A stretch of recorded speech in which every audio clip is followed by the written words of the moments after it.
नाज़रीन गिरामी अस्सलामु अलैकुम वरहमतुल्लाहि वबरकातुहू। सीधी बात के ताज़ा तरीन प्राइम टाइम में आप लोगों का इस्तकबाल है। नाज़रीन गिरामी, मैं अंसार अज़ीज़ नदवी इस वक्त आप लोगों के सामने एक अहम तरीन उन्वान पर गुफ्तगू करने जा रहा हूँ। नाज़रीन गिरामी, सच बोलना मना है या फिर नए भारत के नए हिंदू राष्ट्र में मरने वालों का सोग मनाना मना है। अभी यूपी में कुंभ मेला जो चल रहा है, उस मौके पर क्या भगदड़ मची, क्या कुछ हुआ, सारा कुछ आपके सामने। लेकिन हकाइक सामने लाने से मीडिया भी कतराता है, इंतजामिया तो छड़ी लेकर के बैठा है। ऐसे में अपूर्वानंद का कलम चलता है और अपनी तहरीर को उन्वान देते हैं, हिंदू राष्ट्र में मरने वालों का सोग मनाना मना है। वो लिखते हैं, दिल्ली के रेलवे प्लेटफॉर्म पर भीड़ की वजह से हुई भगदड़ के बायस कम से कम 15 अफराद हलाक हुए। इस जुमले को दरअसल यूं लिखा जाना चाहिए कि हिंदुस्तान के दारहुकूमत दिल्ली के रेलवे प्लेटफॉर्म पर हुकूमत की बदइंतजामी और लापरवाही की वजह से भारी हुजूम के दरमियान हुई भगदड़ में 15 अफराद हलाक हुए। लेकिन अब हिंदुस्तान में लोग नस्र लिखना भूल चुके हैं। जैसा कि रॉल्फ फॉकस ने कहा था, नस्र अशिया को उनके सही नामों से मुखातब करने का फन है। इंसान ने सच्चाई को बेनकाब करने के लिए जबान ईजाद की, फिर उसे सच को छुपाने के लिए पर्दे के तौर पर इस्तेमाल किया जाने लगा। हिंदुस्तान में गुज़श्ता 10 सालों से जबान का इस्तेमाल सच बोलने के लिए नहीं, बल्कि उसे छुपाने के लिए किया जा रहा है। अफवाह को सच और सच को अफवाह बताया जाता है। जैसा कि हिंदुस्तानी रेलवे के तर्जुमान ने प्लेटफॉर्म पर हुई भगदड़ की खबर को अफवाह करार दिया और मुल्क की सबसे बड़ी न्यूज एजेंसी ने उसे पूरी दुनिया में नश्र किया। लेकिन वो अकेले नहीं थे जो ऐसा कर रहे थे। एक दुकानदार को सुना जो कह रहा था, सारे इंतजामात बिल्कुल ठीक थे, प्लेटफॉर्म खाली पड़ा था, लोग पुल पर एक दूसरे को धक्का मारने लगे, इस वजह से भगदड़ हुई। अब हम अपने लिए नागवार सच्चाई को देखना भी नहीं चाहते, इसको बताने की बात तो दूर। किसी ने नहीं पूछा कि क्या यह भीड़ अचानक जमा हो गई थी। क्या टिकटों की गैर मामूली फरोख्त से अंदाजा नहीं लगा जा सकता था कि प्लेटफॉर्म पर भीड़ अपने हद से ज्यादा हो सकती है। टिकट खिड़की से जनरल क्लास के टिकट मुसलसल क्यों जारी किए जा रहे थे। ट्रेनों की तादाद और टिकटों की फरोख्त के दरमियान के ताल्लुक का ख्याल क्यों नहीं रखा गया। किसानों को दिल्ली आने से रोकने के लिए सड़कें खोदने और उन पर कीलें लगाने वाली हिंदुस्तानी हुकूमत क्या हुजूम को प्लेटफॉर्म पर जमा होने से नहीं रोक पाई। उन्होंने लिखा, मेरे दोस्त को एक सेमिनार में शिरकत के लिए बनारस जाना था। जब वो मेट्रो से नई दिल्ली पहुंचे तो उन्होंने अपने आगे लोगों का हुजूम देखा। मेट्रो का एग्जिट गेट टूट गया। लोगों ने गंगा मैया की जय के नारे लगाए और एक दूसरे को धकेलकर बाहर निकलने लगे।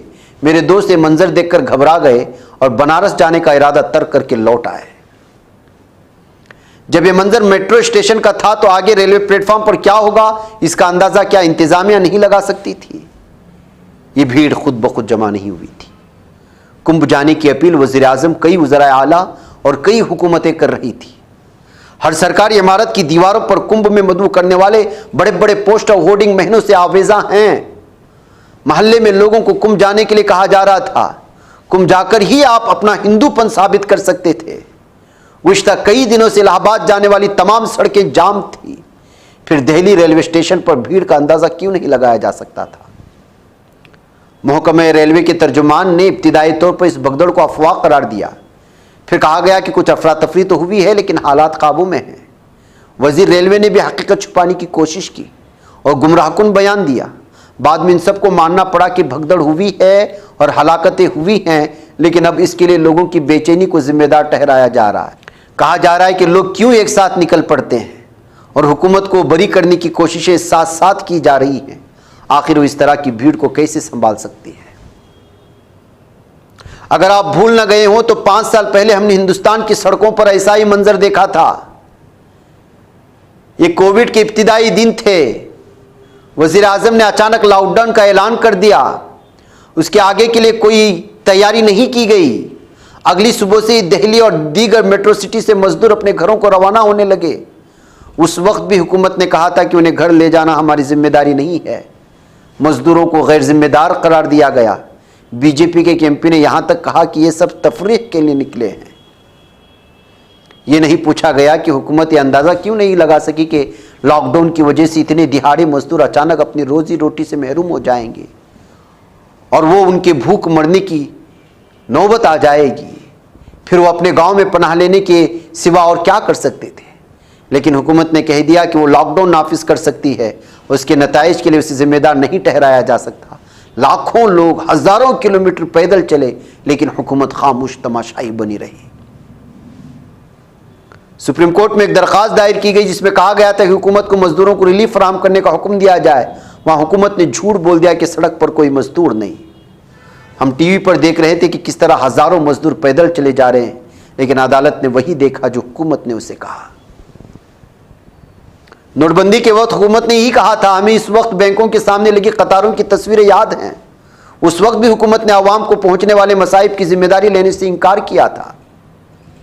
कुंभ में भगदड़ हुई, कितनी मौतें हुई अब तक हमें नहीं मालूम। कोविड की वजह से कितनी हुई हमें नहीं मालूम।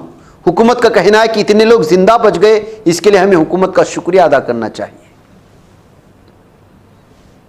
हुकूमत जो कहे ये देखकर ज्यादा दुख होता है कि हमारा माशरा भी इसी को अपना मुकद्दर मानता है और सर झुका लेता है।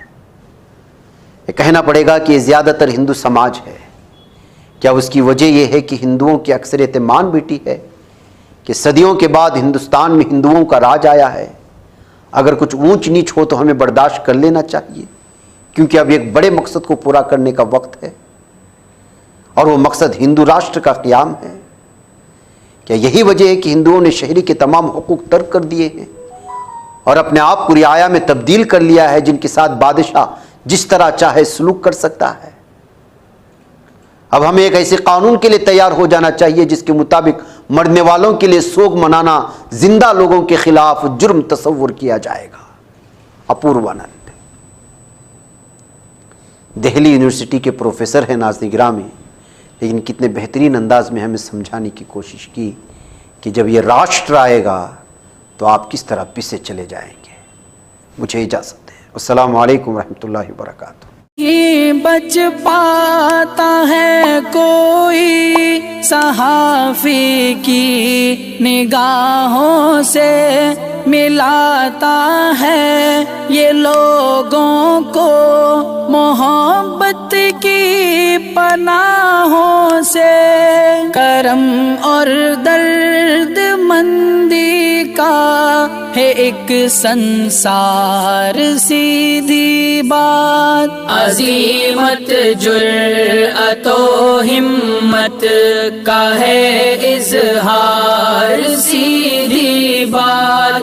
अज़ीमत जुर्अतो हिम्मत का है इज़हार सीधी बात। ये चैनल हक निगर बनकर कुचल देता है फितनों को।